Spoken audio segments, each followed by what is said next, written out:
we're talking about some of these older quarterbacks and what they've done over the course of their career and what they've been able to accomplish, which has kept them on one team for so long.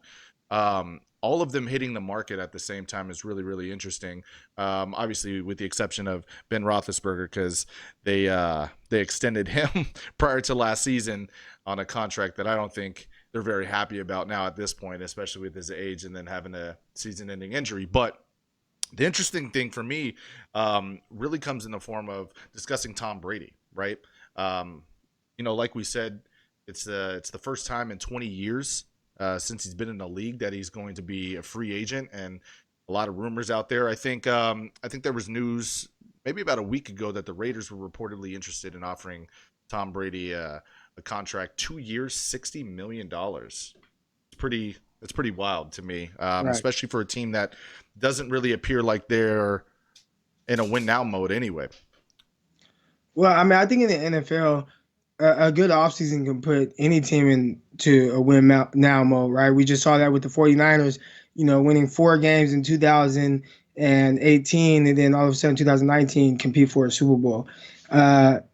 So with the right offseason moves, the Raiders maybe acquiring a guy like Tom Brady, maybe that attracts another couple of free agents, and before you know it, you kind of have the recipe and putting together something to where, hey, like, let's compete for this. And I think if you are trying to acquire Tom Brady, I think that's definitely the goal.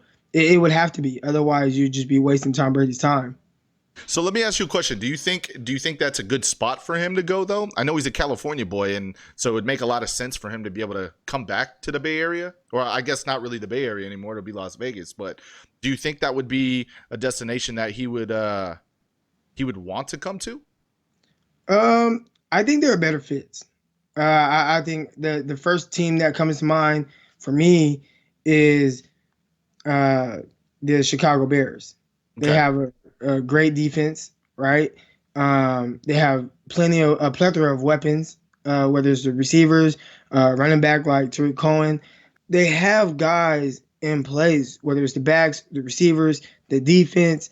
Um, it's a win now mode, and I don't know how long the Bears window would be open, but somebody like Brady coming in would definitely help. And then another team, yeah, they're losing one old veteran in Phillip Rivers, but the San Diego Chargers. Um, I don't know if they'll go that route, but if they were to, I think that's another good fit.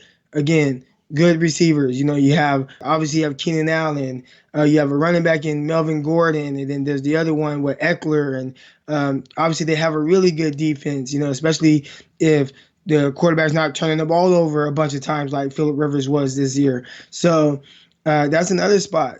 Playing in LA coming up. A new stadium that just got built.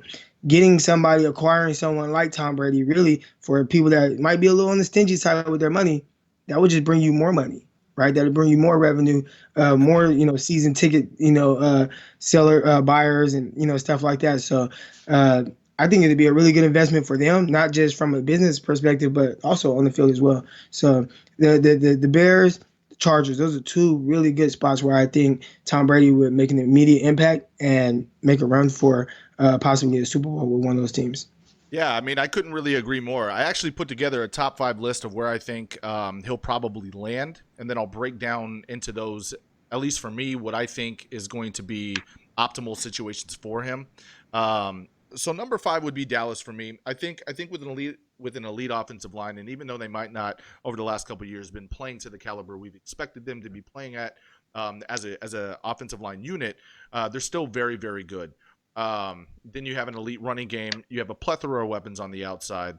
Um, Mike McCarthy is known to want to run a lot of West Coast offense. You got a really bright young mind in Kellen Moore. And I think that would be a pretty good fit. And I understand why there's some credence there.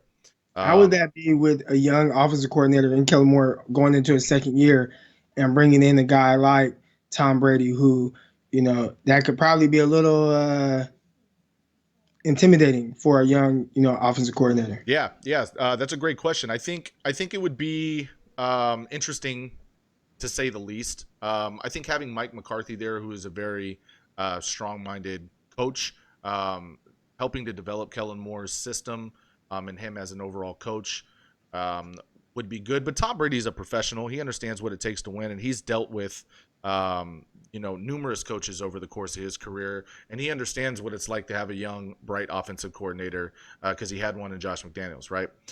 So I think it would be a good marriage, and I think Tom Brady understands he's already coming into the twilight of his, or he's already past the twilight of his career at this point. So Right.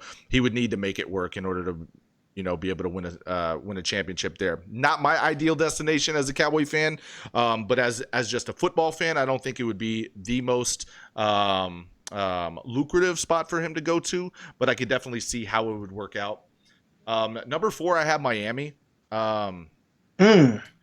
it's interesting for me because I think it would be a situation where Miami might be wanting to bring in a quarterback for their future, anyways.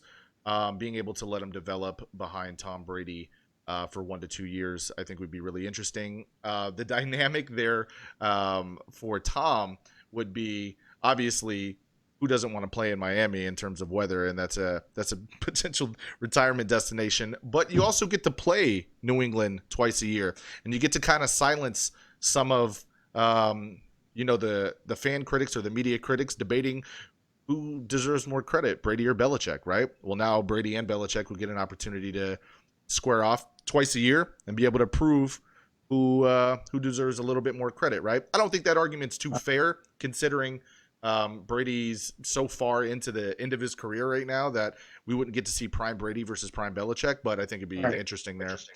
Um, Number 3, I also have Chicago for the obvious reasons that you mentioned. And then obviously the Chargers, and then followed by New England. Right. Just being able to stay close to home, I think it makes a lot of sense for him to just be able to stay there, continuity purposes.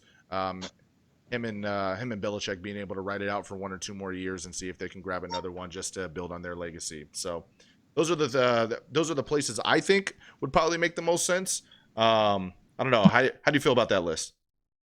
I agree. I think ultimately, I mean, I brought up Chicago, I brought up the Los Angeles Chargers, but New England. Um, Everything is still set up for him to be able to win there. Maybe they, obviously can add, a receiver target, someone. I know they tried to last year with N'Keal Harry. I never felt like N'Keal Harry was the guy, but I still think New England, man, like, dude, that's Tom Brady. It'd be really weird for me to see him playing in a different uniform.